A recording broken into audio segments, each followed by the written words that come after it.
Alright, what's up everybody? So today I have back handspring fear help. Okay, just like my how to get over that backflip fear video. Now fear is very individualized, right? So like there could be like one person, you have the same set of skills but you have more fear than him. And what I'm gonna give you are some technical tips, okay? These tips are like things that you can gain for yourself, like maybe prerequisite moves that you can get that'll build you confidence, and the confidence hopefully is gonna counteract your fear. So what that means is when you get more confidence, your fear goes down, or when you get more confidence, it covers up the fear that you have. Okay, and then you can go for the move with confidence, because if you go for a back handspring when you're afraid and you second guess yourself, fear turns into disaster pretty much. So for fear, to gain more confidence so you have less fear, I would really recommend back flexibility and neck flexibility. Always be sure you're warmed up and stretch out and feel loose, okay?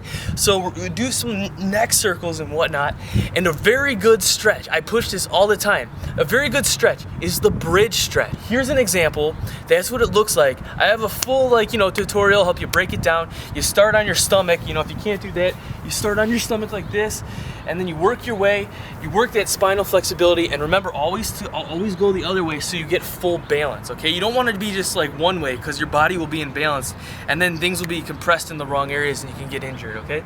So full body balance, but that nice spine flexibility that you gain and that core flexibility that you gain with the bridge stretch, okay?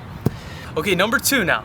This has to do with arm strength, because when you do the back handspring, you're gonna be landing on your hands, okay?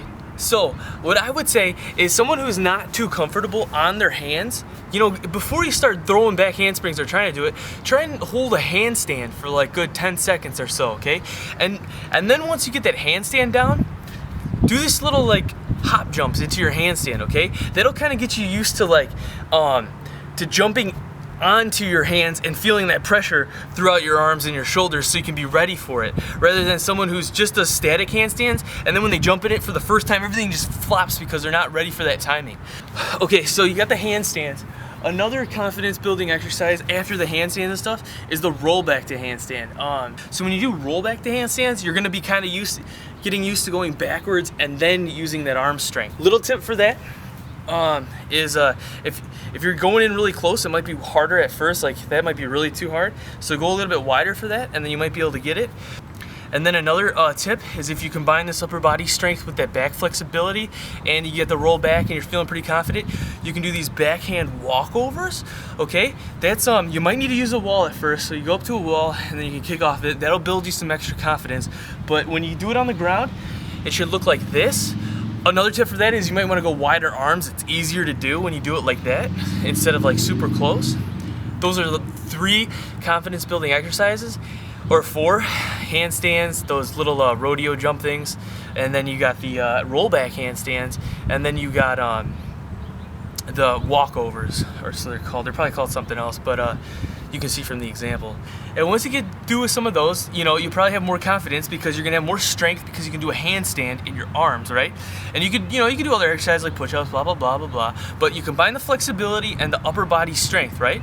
Now, some additional tip for the back handspring that should give you a better peace of mind that makes it less scary actually than the backflip if you can really think about it this way, is when you're doing a back handspring, think of your whole upper body, including your head. That's what's gonna bend backwards, okay? Don't think about going like this, like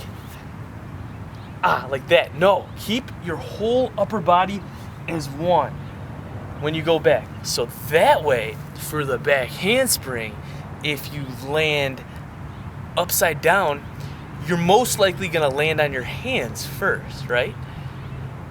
And then you'll feel the ground, so you'll get some initial warning before everything comes collapsing down, so maybe you'll be able to jump out of it, all right? So if you think of your whole upper body as one, you have your arms above your head protecting your head and your neck and everything right here, right? You have everything up above, and you think of it as one. Don't start separating things, okay? That is probably the best tip for the back handspring regarding like the fear. Now you can also, like my back flip fear video, you can also do those little sideways jump things, that really help me with anything backwards. If you do anything sideways, all you gotta do, like, it's really rigged, right? Okay, because like, you know, someone who's like really technical will be like, yo, just get a spotter, bro. But what if you don't have any friends like me and you don't have a spotter, or you just hate spotters? Like, I don't like spotters. So you just do that over and over and over until you can throw yourself completely backwards. So let's do a little recap, okay? Back spinal flexibility. I'll give you peace of mind. You know, you'll have better flexibility. You'll be able to get over quicker because you'll have that flexibility. You'll be safer overall because your muscles and tendons will bend before your bones will bend. Tip number 2, upper body strength, right? You know, you're thinking you're jumping a lot, but also you're gonna be coming down in your upper body. You're used to walking around, you're used to jumping with your feet, but let's get used to being on our hands so we can be confident when we come down on our hands, okay? Tip number 3, okay? Tip number 3 now is combining your whole upper body together as one, okay? So don't do this, and like fall back. Everything together, okay? Everything together is one. I have some nice sweat pits right there. Some pit juice for you guys, sorry about that. Yeah, combine everything as one, and then when you come down, and then you wanna bring your legs back over, okay? But this is about the fear, not so much about the technique. I have a back handspring tutorial, you guys can check that out. And then finally, yeah, so you combine everything together, all those tips, I hope it builds you guys some confidence, but still remember to practice safe. And one more thing is, you wanna go to an area where you find is the most comfortable, like I said in my backflip fear video, okay? So an area where you think is most comfortable. I like this grass and I like those wood chips for the backflip like I did before, but now I really like this grass after it rained, where usually there's a sprinkler that goes off and it must water this area because the grass is soft in certain areas. So, I just go out there and I find my little spots. There's people around, they're probably like, dude, who is this guy? Call the cops on him. But, I haven't really got yelled at yet, so it's all good. Just focus on yourself. As long as you're not hurting anybody else, it should be fine. You should be fine. So just respect everybody, and I hope this video helped all you guys out and girls. Remember, my form isn't like, super gymnastics form or anything like that. A little bit bent arms, but yeah, man, it's just about the fear here. So thanks for watching, everybody. Peace. Don't forget to subscribe.